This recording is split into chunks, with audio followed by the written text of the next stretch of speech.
todo mundo está entendendo o hinduísmo errado. E eu não estou falando de pequenos erros. Eu estou falando de uma religião tão antiga, tão complexa e tão diferente de tudo o que estamos acostumados, que muita gente tenta encaixá-la nas mesmas categorias das religiões ocidentais e simplesmente não consegue. Porque o hinduísmo não começou com um fundador, não começou com um livro e não começou com uma data. Na verdade, existe uma boa chance de que ninguém saiba exatamente quando ele começou. E é justamente aí que a história fica absurda, porque ao final deste vídeo você vai descobrir como uma tradição que nasceu há milhares de anos conseguiu sobreviver a invasões, impérios, guerra, colonizações e mudanças radicais no mundo. E mais importante, você vai entender por que o hinduísmo continua influenciando mais de 1 bilhão de pessoas até hoje.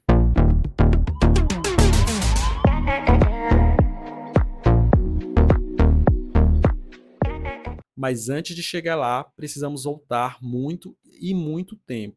Quando eu digo muito tempo, eu quero dizer antes de Roma, antes da Grécia atingir o seu auge, antes de boa parte das civilizações que estudamos na escola sequer existirem. A história começa no Vale do Indo, uma região que hoje faz parte principalmente do Paquistão e do noroeste da Índia. Ali floresceu uma das civilizações mais antigas da humanidade, cidades planejadas, sistema de drenagem, comércio, organização social, coisas que muita gente imagina que só apareceram séculos depois. Mas aí acontece uma coisa: essa civilização começou a desaparecer e até hoje existe debate sobre o motivo. Pode ter sido mudanças climáticas, secas, problemas econômicos, migração e talvez até uma mistura de tudo isso. O fato é que aquele mundo mudou completamente. Só que o problema não era esse, porque enquanto uma civilização desaparecia, novas tradições começavam a surgir. Povos indo-arianos chegaram à região trazendo línguas, crenças e costumes diferentes, e aos poucos essas tradições começaram a se misturar com aquilo que já existia. E foi nesse momento que nasceu o que mais tarde seria chamado de hinduísmo. Só que existe um detalhe curioso: os próprios hindus antigos não chamavam sua religião de hinduísmo.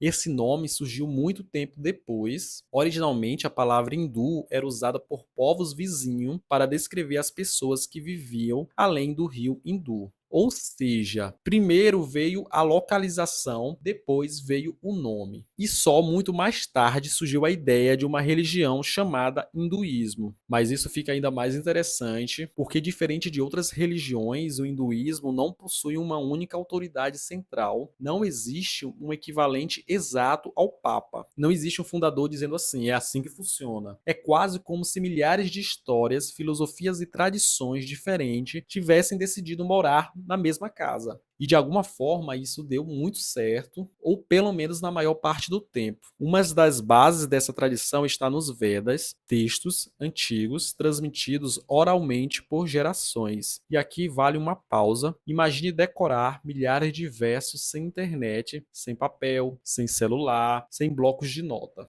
Eu às vezes esqueço o motivo de eu entrar na cozinha e os caras decoram bibliotecas inteiras, e isso é impressionante. Mas aí aconteceu uma outra transformação. Os rituais começaram a evoluir e as perguntas ficaram mais profundas. As pessoas passaram a questionar não apenas como agradar os deuses, mas também quem elas eram. Qual o sentido da vida? O que acontece após a morte? E por que existe tanto sofrimento no mundo? E dessas perguntas surgiram textos conhecidos como Upanishads. E aí a conversa ficou mais séria, porque eles começaram a explorar conceitos que até hoje fascinam milhões de pessoas. Conceitos de karma, reencarnação, libertação espiritual. A ideia de que nossas ações possuem consequências que ultrapassam uma única vida. Agora, pense no impacto disso. Em vez de enxergar a existência como uma única jornada, você passa a vê-la como parte de um ciclo gigantesco. Isso muda completamente a forma como alguém enxerga o mundo. Mas isso fica ainda mais interessante. Porque enquanto essas ideias se espalhavam, os deuses do hinduísmo também ganhavam formas cada vez mais populares, e aqui é que muita gente se confunde. Porque ver dezenas ou centenas de divindades e conclui que tudo isso é uma enorme bagunça. Mas não é tão simples assim. Para muitos hindus existe uma realidade suprema, uma essência virtual, e diferentes divindades representam diferentes aspectos dessa realidade. Entre eles estão Brahma, Vishnu e Shiva, o criador, o preservador, o transformador. E honestamente, só essa ideia já parece um roteiro de filme épico.